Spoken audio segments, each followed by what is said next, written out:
વિદ્યાર્થી મિત્રો, મારી યુટ્યુબ ચેનલમાં તમારું હાર્દિક સ્વાગત છે. આજે આપણે ધોરણ 10 ની અંદર પ્રકરણ 8 ની અંદર આગળ જોઈએ તો દાખલા નંબર 7 અને 8. દાખલા નંબર 7 ની અંદર કોટ થીટાની કિંમત આપી છે. એમાંથી આપણને આ બે પરિણામ સાબિત કરવાના છે, મીન્સ કે એની કિંમત મેળવવાની છે. તો કોટ થીટા ઉપરથી આપણે સાઇન અને કોસ અને કોટની કિંમત મેળવશું એટલે આપણો જવાબ આવી જશે. તો અહીંયા કોટ થીટા બરાબર 7/8 અંશ આપેલ છે. મિત્રો તમને ખબર છે કોટ એટલે પાસેની બાજુ છેદમાં સામેની બાજુ. આની કોટ માની એટલે પાસેની બાજુ AB થાય, સામેની બાજુ BC થાય એટલે 7/8. તો પાયથાગોરસના સિદ્ધાંતથી આપણે કર્ણનું માપ શોધી શકીએ. બરાબર, AB² + BC², 7 નો વર્ગ + 8 નો વર્ગ, 49 + 64 113. 170 નું વર્ગમૂળ ના નીકળે એટલે વર્ગમૂળમાં 113 એ 80 નું માપ આવ્યું. હવે આપણે સાઈન ની કિંમત મેળવી લઈએ. તો સાઈન બરાબર સામેની બાજુ છેદમાં કર્ણ અને સાઈન માની સામેની બાજુ છેદમાં કર્ણ r છેદમાં વર્ગમૂળમાં 113 અને કોસ એટલે પાસેની બાજુ છેદમાં કર્ણ એટલે 7 છેદમાં વર્ગમૂળમાં 113. હવે આપણે કિંમત મૂકી દઈએ. જો સાઈન ને કોસ લઈ લીધી, બરાબર છે. આમાં બે ની જરૂર છે. 1 + sin θ 1 - sin θ, 1 + cos² θ 1 - cos². તો મિત્રો આને તમે સિદ્ધાંત છે આપણે અવયવમાં શીખી ગયા છીએ. x + y અને x - y બરાબર x નો વર્ગ ઓછા y નો વર્ગ થાય. એટલે કે આ નિત્યસમ છે. s² - y² = x + y and x - y. એક વત્તાનો કૌંસ ને એક ઓછાનો કૌંસ હોય તો બંને ચલનો સ્ક્વેર કરવો એટલે એનો નિત્યસમ થઈ જાય. આ લોંગ ફોર્મ છે, આ શોર્ટ ફોર્મ છે. આપણને લોંગ ફોર્મ આપ્યું છે 1 - sin θ 1 - sin θ. અહીંયા પણ 1 + cos θ 1 - sin θ. તો એને આપણે આ નિત્યસમના આધારે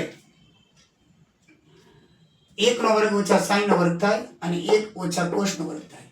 શું થાય? 1 ઓછા cos નો વર્ગ. બરાબર છે. આના આધારે તો બસ હવે sin ની કિંમત મૂકી દો.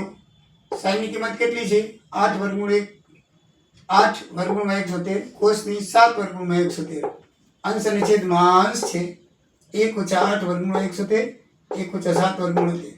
આનો વર્ગ થશે 8 નો વર્ગ 64 ને 113 નું વર્ગમૂળ છે, વર્ગ કરો એટલે નીકળી જાય, વર્ગમૂળ નીકળી જાય એટલે ખાલી 113 રહેશે.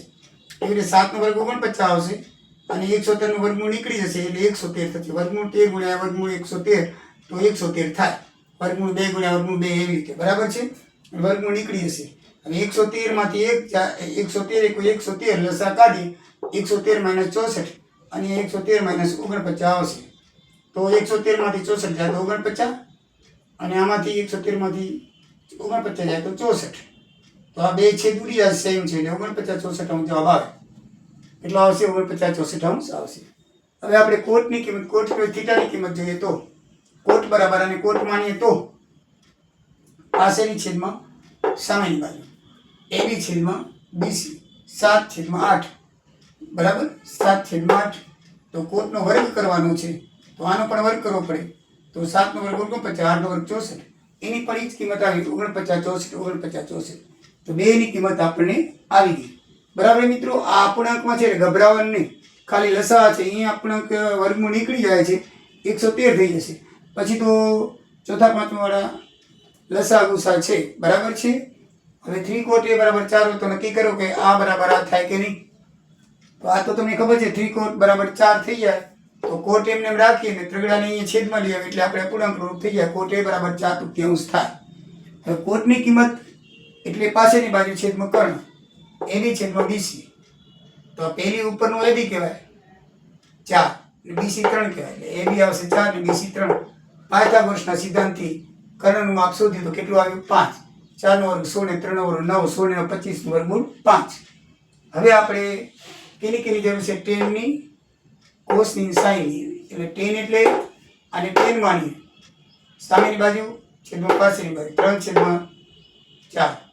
પછી cos એટલે પાસેની બાજુ છેદમાં કર્ણ 4/5.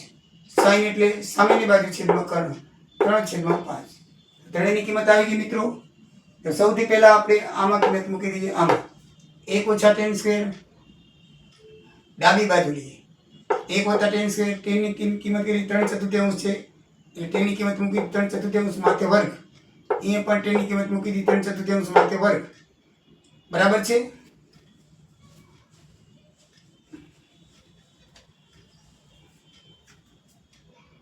ટેન બરાબર. તો એક અહીંયા થશે 1 3 નો વર્ગ 9, 1 3 નો વર્ગ 9, 4 નો વર્ગ 16 છેદમાં 1 3 નો વર્ગ 9, 4 નો વર્ગ 16. 16 × 16 ઓછા 9, 16 × 16 વત્તા 9. બરાબર. આ બે આવી 16 માંથી 9 જાય તો 7, 16 ને 9 25, બંનેના છેદમાં 16 નીકળી જશે 7 25 અંશ આવે. તો આનું સાદું 7 25 ડાબી બાજુ આવ્યું. હવે જમણી બાજુ જોઈ લઈએ. Cos square sine square. Cos સ્ક્વેરની કિંમત છે 4/5 અંશ અને સાઇનની કિંમત છે 3/5 અંશ. બંને માથે સ્ક્વેર છે એટલે કરો સ્ક્વેર. 4 નો સ્ક્વેર 16, 5 વર્ગ 25, 3 નો સ્ક્વેર 9 અને 5 વર્ગ 25. આપણે એકદમ ઈજી છેદ સરખા છે એટલે 16 માંથી 9 જાય તો 7 25 અંશ. ડાબા બરાબર જબા થાય છે માટે હા લખવાનું. કોસ સ્ક્વેર ઓછા સાઇન સ્ક્વેર છે કે નહીં? છે. હા. બસ જવાબ હા આવી ગયો. ડાબા બરાબર જબા લખી નાખવાનું હા. તો મિત્રો આ રીતે દાખલા એકદમ ઈઝી અને સરળ છે. તમે કોમેન્ટમાં લખતા રહેજો તમને મારી ફાવે છે કે નથી ફાવતી, અથવા કોઈમાં કાંઈ અડચણ હોય તો તમે લખતા રહેજો. કોમેન્ટમાં લખતા નથી કોઈ, લખો તો મને ખબર પડે. બરાબર છે. જય સિયારામ, જય દ્વારિકાધીશ.